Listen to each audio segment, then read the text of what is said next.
Kane, members of the Commission, good afternoon. When I last appeared before you, I talked about New York City Police Department's efforts to defend the city against a terrorist enemy with a propensity to return to the scene of the crime. Since then, two more al-Qaeda plots involving New York have been uncovered. One involved a scheme to destroy the Brooklyn Bridge. The other would have given al-Qaeda the wherewithal to ship weapons into the heart of Manhattan. Last year, al-Qaeda operatives infiltrated a garment district business whose containers moved material from Pakistan to the port of Newark, and from there by truck into Manhattan. Again, just last year, al-Qaeda operative Ayman Faris was in New York City, within walking distance of where we sit today, to engage in reconnaissance of the Brooklyn Bridge for the purpose of taking it down.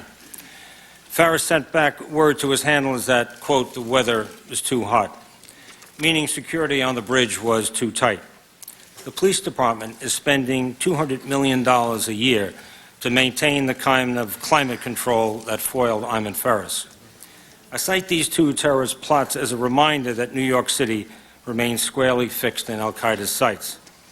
They are only the most recent of multiple attempts, two of which succeeded. The first bombing of the World Trade Center in 1993, and of course the horrific events of 2001. New York City remains in the crosshairs, and nowhere is the effort to prevent another attack being undertaken with greater urgency. In addition to the dollar cost, this has required that we divert 1,000 police officers to counterterrorism duties every day and engage in extensive training and preparation. That includes improved coordination with the fire department, who, as Commissioner Scopetta said, the commanders now fly in police helicopters to better manage large fires. We are also providing televised links from our helicopters to fire commanders on the ground. A police captain responds to all fires that are 2 alarms or higher. We have ranking officers from both departments serving as liaison in each other's headquarters. As I discussed in my appearance before the Commission last year, we've taken a number of significant steps to defend the city. I'll briefly elaborate on the progress we've made since then. Beginning in January 2002, we created a new Bureau of Counterterrorism, and we expanded our intelligence division. We recruited outstanding individuals with extensive federal intelligence and counterterrorism experience to run them. We've developed a counterterrorism training curriculum for all ranks. In addition, we procured and distributed personal protective equipment for every one of our police officers to use in the event of a chemical, biological, or radiological attack. We built a state-of-the-art counterterrorism center equipped with the latest computer and communication technology. We staffed it with police officers who speak foreign languages, including Arabic, Pashto, Farsi, and Urdu, to track information by al-Qaeda and its supporters. We've also tested the foreign language skills of our workforce, registering approximately 275 certified interpreters of 45 different foreign languages among our uniform and civilian personnel. We offer their services to federal investigators and the intelligence community. We've assigned 250 officers to our Counterterrorism Bureau. Over 130 of them have been posted to the Joint Terrorist Task Force with the FBI. That compares to just 17 officers assigned there on September 11th. We've also posted New York City detectives to the National JTTF in Washington and to the Department of Homeland Security. Our detectives assigned to the JTTF have taken part in important terrorist-related investigations in Jordan, Germany, Kuwait, and Indonesia. This collaboration with our federal partners has resulted in improved cooperation and information sharing with the FBI and others.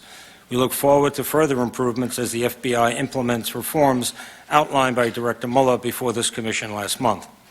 In addition to enhancing our domestic law enforcement partnerships, we have posted New York City detectives to Interpol headquarters in Lyon, France, to Tel Aviv, to London, Toronto, Montreal, and Singapore. We've also sent our detectives to Guantanamo Bay, Cuba, and to Afghanistan to help interrogate terrorist suspects there.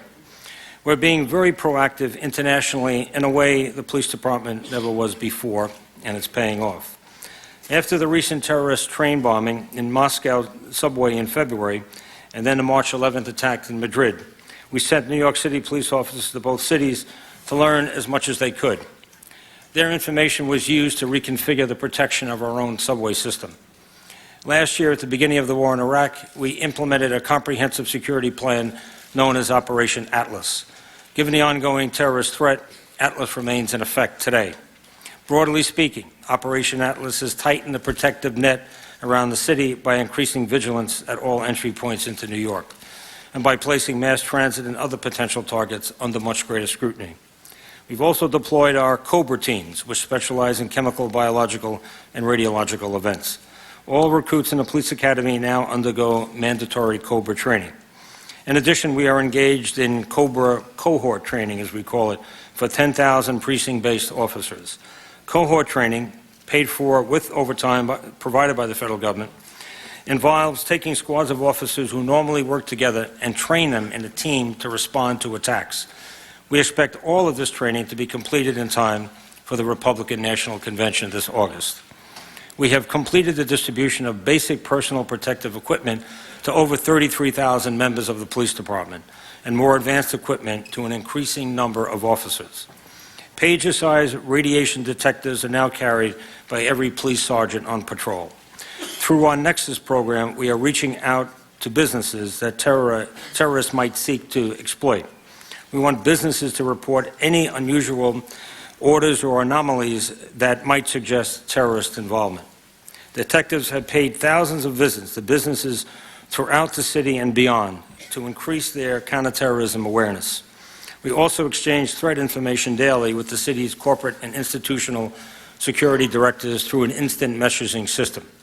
Community affairs officers in every police precinct brief members of the public on terrorism awareness and how they can report anything suspicious to our terrorism hotline. Approximately 20,000 calls have been received since the hotline's inception 2 years ago. Defending the city against the threat of global terror comes at a steep price. We estimate the annual cost of our counterterrorism efforts to be over $200 million, as I said.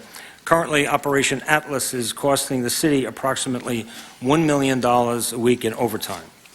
Such expenses could not come at a worse time in terms of New York's fiscal recovery. But these expenditures are dwarfed by the potential cost of not doing enough to defend ourselves. Regrettably, the flood of federal support one would expect to flow to New York as a result of living in a crosshairs has not materialized. The police department, practically alone, is defending New York's people, infrastructure, and corporate and institutional headquarters from another terrorist attack.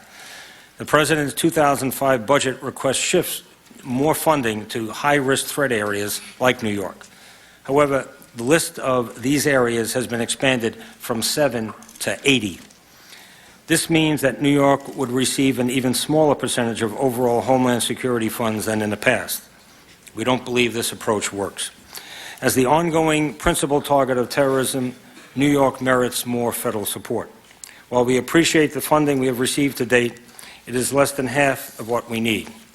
We need help with the huge ongoing operational costs the police department incurs to defend against terrorism. The federal government must invest realistically in protecting those areas the terrorists are likely to try to hit again. Along with a few other major cities, New York tops that list. Everything we know about al-Qaeda tells us this is true. It is a lesson from our history we simply cannot afford to ignore. Thank you for the opportunity to testify. Obviously, I'll answer any questions you might have.